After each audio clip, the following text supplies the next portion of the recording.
Om.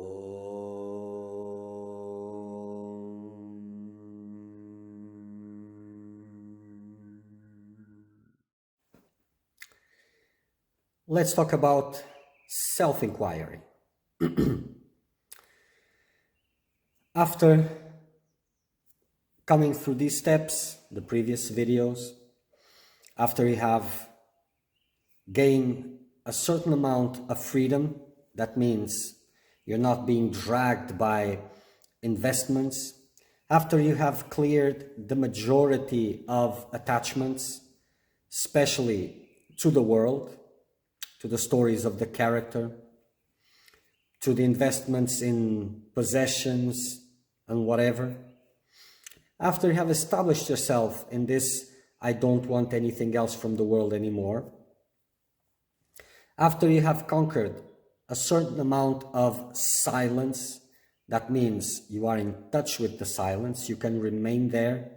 The mind is not assailed by thoughts. It doesn't distract. You're being able to stay completely focused. After all of that has achieved, and if guidance brings this need, then it is time for self-inquiry. And I say if, because at this level, if you're not under guidance, then you're not at this level. At this level, there must be guidance. And for it to make sense, for self-inquiry to make sense, these are the preconditions to make sense, to be possible to have self-inquiry.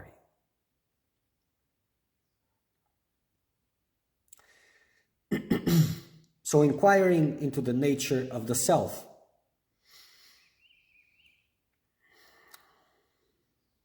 But previously,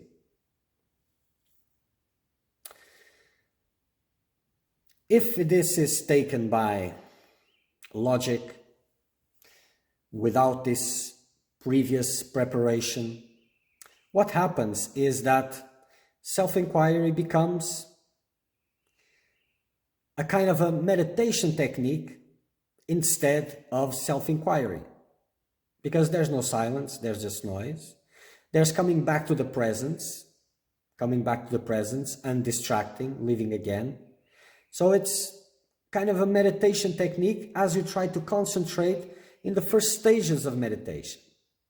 And you will have some fruits, of course, but you're using a very subtle instrument for a dense work, for something that you need a more gross instrument. And for this, all meditation techniques, all which is there, it's much more suitable. But still, it is practiced as a meditation technique. Even so, they say it's not meditation. But it is, because you're trying to focus in that, and you're coming and going, and being able to remain there a little bit more. But if you're still full of attachments, if you're still struggling for survival, if you're still attached to sense pleasures, craving for sense pleasures, there is no self-inquiry. So people tend to ask the question, who am I, to investigate into their own nature. And to investigate, it means to go and see, to touch it for real. So by asking the question, it's not supposed to have an answer echoing in your mind or being brought to you. It's about when you ask the question, your mind goes directly to a certain point. You can call it the point zero, the source. It's like being at the door of the source. And as you remain there, you become distant from the rest, abstracted from the rest. And this is the same which I was explaining about being in the in that silence, that intense vibratory silence. It is the same as this point zero. But if you're trying without having this amount of silence, without touching the silence, it will come and go, it will come and go, it will come and go. Even more so, because in self-inquiry, it doesn't matter about God, those things don't matter, just I, the essential pure identity. And without your cup filled with love and devotion, really filled, without those things happening that I've explained, this self-inquiry will dry your spiritual process. It will be that, it will be a mental exercise. Yes, you may be tuning with something, with a presence, with this, and it may be pleasant and all of this, but it cannot become fire because it is lacking an ingredient. And that is intense devotion. So intense that if you remove God aspect from the equation, devotion, love, that life remains there. It is there. And without it, it's just dry, rough. And eventually you have to find it, because that is more or less the purpose. There are exceptions, and I will not address that now. But yes, there are exceptions. But for most part, this is how it goes. And then as you can remain in that silence more and more, before you were holding on to a technique, a meditation technique, so that you could let go of the rest. But the meditation technique has revealed, this is a revelation that comes with the practice, not intellectual, and it becomes touchable. And that is your presence. So as you focus in something, in the technique, eventually you will become more aware of your presence and the presence of that in which concentration is being put. And by having this present, this is the I, the source of the I. So this is where you turn your attention into. So for example, when your eyes closed trying to meditate and the thought rises, attention moves towards the thought. It is moving away from the source of the I. And this point zero, there's a sense of presence. It is there. This is where you hold on to. And this source of presence is that silence that I've spoken previously, that body of silence. If you're not perceiving it, it's because it's very superficial, the practice yet. Too much attachments, too much of a fickle mind.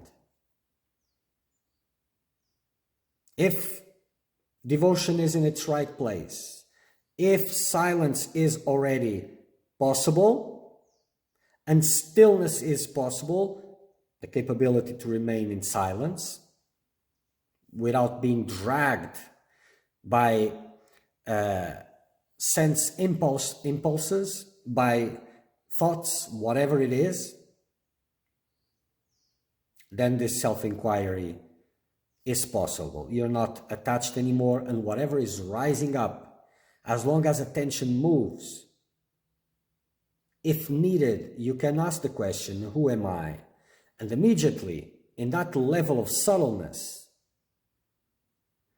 as you ask the question, the mind, the attention moves again back to the source, and you stay there and stay there. And no matter what is there coming to pull your attention outwards, you stay there. I want nothing else from this world anymore. Just I. And this is where dissolution happens. And this is enlightenment, self-realization. But any other, through meditation, or through that body of silence, through that intense body of love, they are all the same, but they will be experienced slight different ways according to your characteristics and the path that you have followed. but eventually it will be the same revelation. Same revelation altogether. Of course, there's validity in practicing self-inquiry prior to these stages, but like I've explained, you have better tools for it. But of course, you see, these days, self-inquiry is seen as the most easy practice, but it isn't. Real self-inquiry would be unbearable for the majority, because people are going through this logic that, okay, so I'm not the body, so it doesn't matter to detach from the body or detach to the objects or whatever. I don't need to detach anything. I'm not the body. I just focus on the self. But at the same time, they are investing in the life of the body, in the attachments of the body, preserving them. Nothing is changing. And this is nothing, because if it is, first of all, even from the early stages, there must be a high degree of detachment. This is basic for self-inquiry. Basic.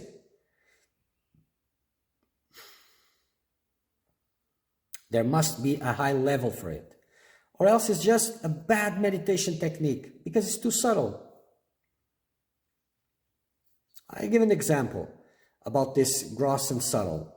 So when you go meditate, it is advised that you evacuate before meditation, because the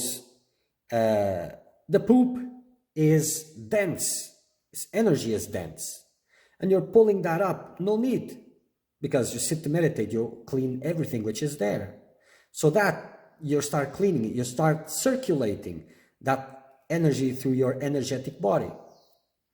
But if you flush it out through the physical means, the cleansing will improve.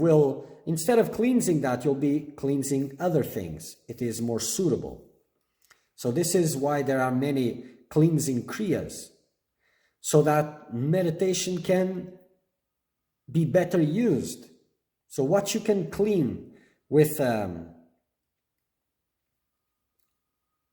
something hard and create make the bigger cleaning, the better. So subtle cleaning, it's only when it is needed. So having a subtle instrument for a gross task, it's wasting time. It's wasting time. But it is the idea of jumping stages. It's always this idea. So self-inquiry is the highest philosophy there is, and for that needs the highest seeker of truth possible. And it needs to be very strong. Mind has to be very strong. That means free from attachments, because a weak mind is a mind full of attachments. A strong mind is less prone to attachments, and the lesser the attachments, the stronger the mind. And a certain level of devotion has to be there.